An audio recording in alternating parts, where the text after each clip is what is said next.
नमस्ते। उम्मीद है आप सब कुशलता से होंगे।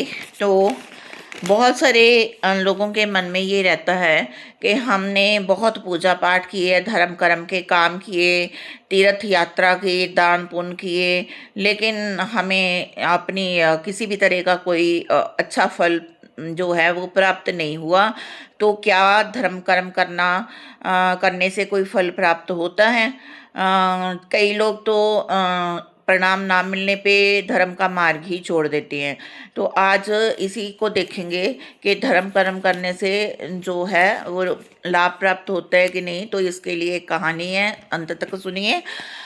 तो रविदास जी जो थे, संत रविदास, वो अपने कार्य को बहुत ही लगन से, मन से करते थे। तो जूता बनाने का काम करते थे। एक दिन उनके पास एक ब्राह्मण आया, उसका जूता टूटा हुआ था। उन्होंने रविदास जी को बनाने के लिए कहा, तो रविदास जी ने उनका जूता बना दिया। जाते समय उन्होंने ब्राह्मण को कहा कि आप गंगा नहाने जा रहे हैं, आज सोमवती अमावस्या भी है, तो आप ऐसा करिए, ये एक पैसा ले जाइए और माँ गंगा को अर्पित कर दीजिएगा। ब्राह्मण ने कहा ठीक है, मैं कर दूंगा। तो वो पैसा लेके गंगा जी में स्नान करने के लिए चल पड़ा। स्नान करने के बाद उसे याद आया कि एक पैसा अर्पित करना है। तो उसने कहा, हे माँ गंगे, ये एक पैसा रविदास जी ने भेजा है, तो ये मैं आपको अर्पित करता हूँ। उसके इतना कहने पे एक दिव्य हाथ गंगा जी में से निकला और उन्होंने कहा कि एक पैसा इसे हाथ में रख दीजिए।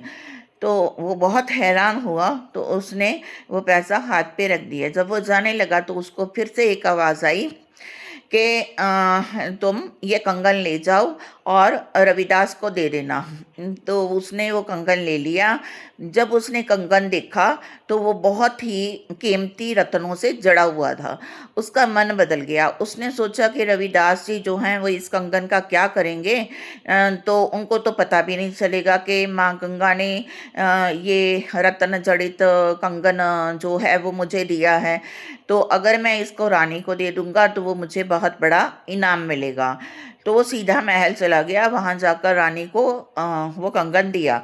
तो रानी इतना कीमती और सुंदर कंगन देखकर बहुत खुश हुई। उसने राजा को बुलाया और कहा कि ये एक ही कंगन है और मुझे इसके साथ का दूसरा भी चाहिए। तो उन्होंने ब्राह्मण को कहा कि अब आपने एक कंगन दिया है तो दूसरा कंगन भी देकर आइए।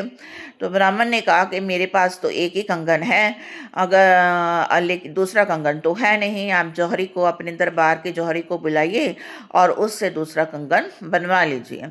तो जब जौहरी को बुलाया गया तो उसने कहा कि दरबार के खजाने में तो ऐसे कीमती रत्न है ही नहीं, तो उस वजह से ये ऐसा जो है रतन जड़ित कंगन वो नहीं बन पाएगा। तो रानी जो थी वो बहुत उदास हो गई। तो राजा ने ब्राह्मण को कहा कि यदि तुम नहीं ला कर दोगे तो तुम्हें मृत्यु दंड मिल जाएगा। तो जो ब्राह्मण था वो बहुत ज़्यादा घबरा गया। तब उसने पूरी की पूरी सच्चाई जो थी वो राजा को बताई। तो उन्होंने कहा कि चलो संत रविदास के पास चलते हैं।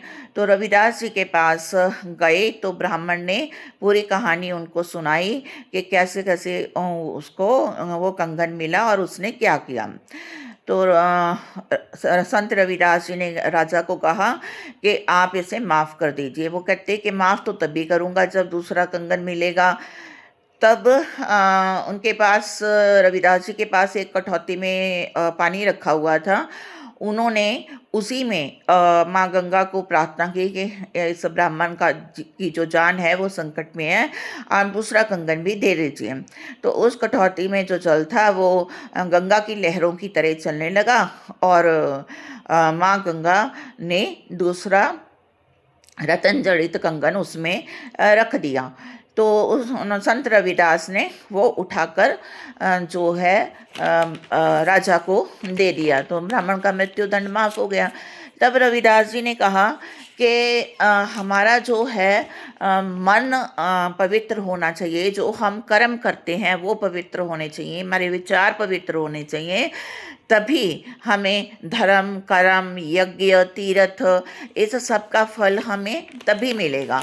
लेकिन आजकल लोग क्या करते हैं कि यदि हम दान पुण्य अपने अहंकार में कर रहे हैं या आडंबर में कर रहे हैं, दिखावे के लिए कर रहे हैं और तीर्थों पे जाते हैं पिकनिक मनाने के लिए, तो उसमें अच्छे भाव नहीं होते हैं।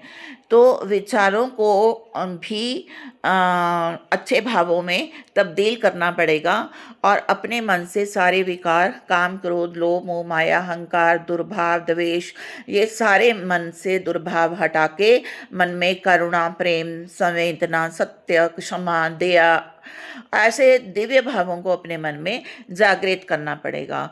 तो प्रभु का प्रेम जो है वो हमें प्राप्त होने लगता है और हम चलते चलते तीर्थ बन जाते हैं। तो इसलिए धर्म कर्म का फल अवश्य मिलता है, लेकिन उसमें जो हमारा भाव है वो पवित्र होना चाहिए। तो ये थे लेखक Pandit Shri Ram Sharmacharya. Thank you, God bless you. Like, share and subscribe it.